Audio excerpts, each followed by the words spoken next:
Sungguh-sungguh Allah sangat ridho ketika seorang hamba itu makan makan ketika sesuap nasi dia muji Allah, ketika minum seteguk nasi dia muji Allah. Itu kalau orang diridhoni Allah itu wali betul. Itu untuk jadi wali itu gampang, kamu makan ridho, kamu nginjak buminya Allah ridho seneng, kamu hidup keseharian aman seneng. Nah ini supaya sampean kita semua ngaji betapa panduan Rasulullah untuk menggapai ridho Allah itu banyak yang keseharian sekali. Saking kesehariannya banyak dalam hadis dan itu sahih. Nabi menyebut hal-hal yang keseharian. Hatta ma tas'alu fi fimra'atika, kamu punya uang kemudian istri kamu bisa makan, itu ibadah. Bahkan sebagian ibadah itu dicontohkan Nabi yang akhirnya diprotes sahabat, yaitu wa fi buti ahadikum sedekah, kamu menggauli istri kamu itu ya sedekah. Sampai sahabat bilang, yang benar ya Rasulullah, ayati ahaduna syahwatahu wa huwa lahu ajrun, masa urusan biologis, urusan syahwat kemudian dia dapat pahala. Nabi menjawab, alaysa law wada'aha fi haramin akana alaihi wisrun, bagaimana kalau dia meletakkan ke yang tidak benar, itu kan dosa.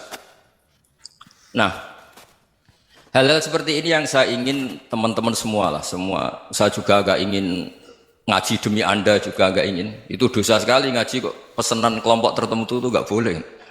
Islam itu untuk semua. Jadi ya cuma karena di depan saya jenengan ya seakan-akan jenengan korbannya. Itu ada ilmunya dalam usul fikih itu. Jadi orang itu harus ngaji usul fikih. Nama yang disebut, mungkin Mas Sufyan masih ingat zaman ngaji usul fikih. Nama yang disebut itu tidak jaminan sebagai prioritas perintah. Jadi misalnya gini, kebetulan yang di depan Nabi itu Abu Dzar. Nabi ya bilang, ya Abu Dzarin ini uhibbuka misalnya, atau ya Mu'ad ini uhibbuka, atau ya Abu Hurairah ini uhibbuka misalnya. Banyaklah riwayat yang Nabi nyebut ya Abu Dzarin, ya Mu'ad, ya Abu Hurairah. Kemudian misalnya Nabi meneruskan khitab, ini uhibbuka, saya mencintai kamu, fakul dubur sholatin, atau sebagian riwayat disebut fala tada'anna dubura kulli sholatin Allahumma inni ala dzikrika wa syukrika wa husni ibadatik. Saya mencintai kamu, siapa saja, Mu'ad bisa, Abu Dzar bisa siapa. Saya mencintai kamu, mohon kalau habis sholat kamu jangan lupa wiridan Allahumma a'inni ala dzikrika wa syukrika wa husni ibadatik. Ya Allah, tolong kami permudah supaya mudah ingat Engkau. Anda tidak bisa mentang-mentang, wong nama saya Parmin, nama saya Purnomo, itu yang diperintahkan Mu'ad misalnya. Jadi yang disebut satu, tapi khitab itu untuk siapa saja. Saya teruskan. Jadi saya mohon semua kita melakukan kebaikan itu, kalau dalam kaidah fikih disebut al yakin la yuzalu bisyak. Banyak kebaikan yang kebenarannya itu 100%. Tidak punya efek samping ke pihak lain, ke kelompok lain, ke komunitas lain. Itu tadi misalnya Anda makan, dan itu murah sekali, hanya butuh satu piring. Setiap punyaan kamu muji Allah, setiap minum kamu muji Allah. Itu redaksinya Rasulullah SAW disebut Allah sangat ridho ketika seorang hamba makan, kemudian dia memuji Allah, atau minum kemudian dia muji Allah.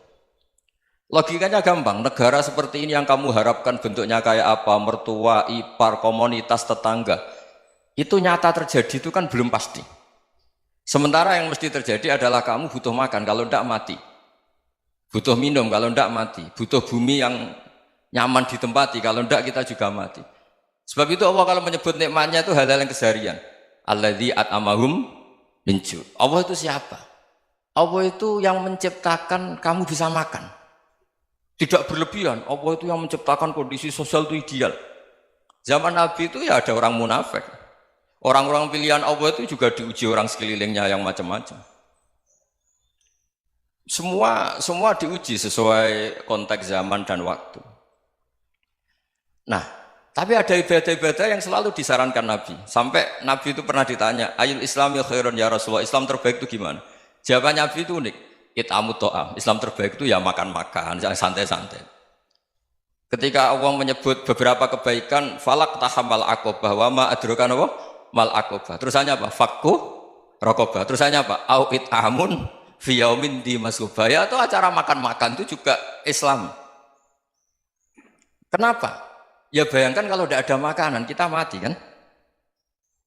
Kondisi sosial tidak ideal itu Anda masih gak apa-apa, tapi kalau Anda tidak makan, Anda tidak minum, Kamu punya istri cerewet masih bisa hidup, punya mertua cerewet masih bisa hidup. Tapi kalau tidak makan bisa mati. Berarti penting mana istri sama makan? Penting mana? Makan. Semoga istri Anda dengar, nanti kamu disuruh makan tapi pulang. Itu kalau dibahasakan makan masih memahami. Penting mana nasi satu piring dengan istri? Nggak ada nasi mati, nggak ada istri belum mati. Penting mana? Gak berani jawab kan? Ternyata Anda ada garang kan di depan istri. Jadi saya mohon lah, mungkin Mas Sufyan Sauri tadi yang bisa bantu lah. Teman-teman tuh ngaji yang keseharian saja.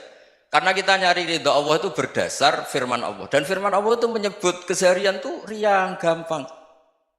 Yaitu tadi misalnya wa min ayatihi manamukum bil laili wan nahar. Termasuk ayat-ayat Allah itu kamu tidur. Maka dulu itu ada guyonan, ada tokoh Mu'tazilah, kelompok dalam Islam yang berpikir manusia itu bisa menentukan ikhtiarnya sendiri. Karena saya bisa duduk, ingin berdiri, berdiri. Karena kelompok ini nggak terima kalau semua kehendak Allah, nanti bagaimana kalau semua kehendak Allah kok ada hisab ya, ada sanksi. Lucunya itu, dia akhirnya, ini cerita ya, mencintai seorang perempuan, cantik sekali. Dan itu dia menjadi ahli sunnah itu oleh hal-hal yang sepele. Karena istrinya cantik, ya namanya suami istri hubungan intim. Terus ditanya, Mas, masih ingin lagi? Masih. Silahkan diulang lagi. Wah ya tidak bisa. Katanya manusia bisa menentukan yang diinginkan. Itu tobat itu. Itu nggak bisa ditobatkan Mas Sufyan Ats-Tsauri. Orang cantik yang mudah nobatkan orang itu orang cantik. Segampang itu. Akhirnya kita tahu, makanya kalau dalam kitab Hikam itu disebut al-aqil mayyakul madza yaf'alu wa hubi wal ghafil mayyakul madza af'al. Orang yang punya akal karena sadar ini wilayah Allah, semua milik Tuhan. Itu dia tiap hari berpikir, besok Allah akan melakukan apa terhadap dunia ini. Kamu merencanakan suatu mau plesir, ternyata gempa. Mau wisata ke Rusia, ternyata perang. Kamu tidak pernah tahu apa yang akan terjadi besok. Wa ma tadri nafsum madza taksibu ghadan. Tapi anda semua kita ini sering punya jadwal permanen. Makanya saya kalau diundang siapa saja, sanad takdir. Yang jelas Gus ini acara penting. Ya masih acara penting nak pangeran ngersakno piye? Kok ape dadi pangeran? Kamu kok mau jadi Tuhan? Itu kadang ya kiai. Penting Gus acara ini jenengan harus memastikan bisa. Loh kamu itu yang ngajarin tauhid, sesuatu itu biadillah kok bilang-bilang apa pasti. Kalau saya terus tak tobatkan loh kamu kata saya. Ya kalau gitu Gus bilang insya Allah. Wah itu hati saya, fisik saya, roh saya sudah bilang insya Allah. Tidak usah kamu latih kata saya. Nah hal-hal tauhid keseharian itu gampang sebetulnya.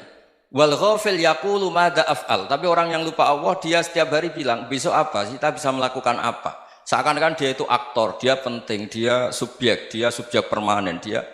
Padahal kita ini hanya objek kehendak Allah Subhanahu wa taala. Karena kita yakin sesuatu yang terjadi di alam raya ini kita tidak bisa apa-apa. Makanya saya sering ngaji, sering bilang saya, ketika Anda mensifati Allah, Dia yang menghidupkan. Sudah itu tanamkan sehingga ketika kita mati santai saja. Kenapa santai? Allah punya cara menghidupkan kita. Zaman kita hidup juga gak tahu caranya ngelola jantung, ngelola paru-paru. Kamu juga gak tahu ngelola oksigen yang tidak beracun, tidak mengandung polusi. Tahu-tahu hidup. Gak ingin tua ya tahu-tahu tua, gak ingin mati tahu-tahu mati. Selama ini kita hidup juga gak tahu apa-apa. Hanya gaya tok, punya jadwal, punya planning. Kalau kamu bisa menentukan pilihan Anda, pasti Anda istrinya cantik, 4 neriman semua, qanaah semua. Nyatanya enggak kan? Ada 1 jelek, cerewet. Oh itu kan, nyatanya enggak bisa apa-apa Anda kan? Dan kamu bawa mati lagi. Itu kan istri Anda juga gitu, punya keinginan punya suami yang ganteng, yang jabat, yang neriman, yang enggak poligami. Ya enggak kesampaian juga. Kalau kita ngitung tingkat kegagalan kita itu gagal terus. Ya kan? Nah, terus ingat Allah. Madza yaf'alu wa bi.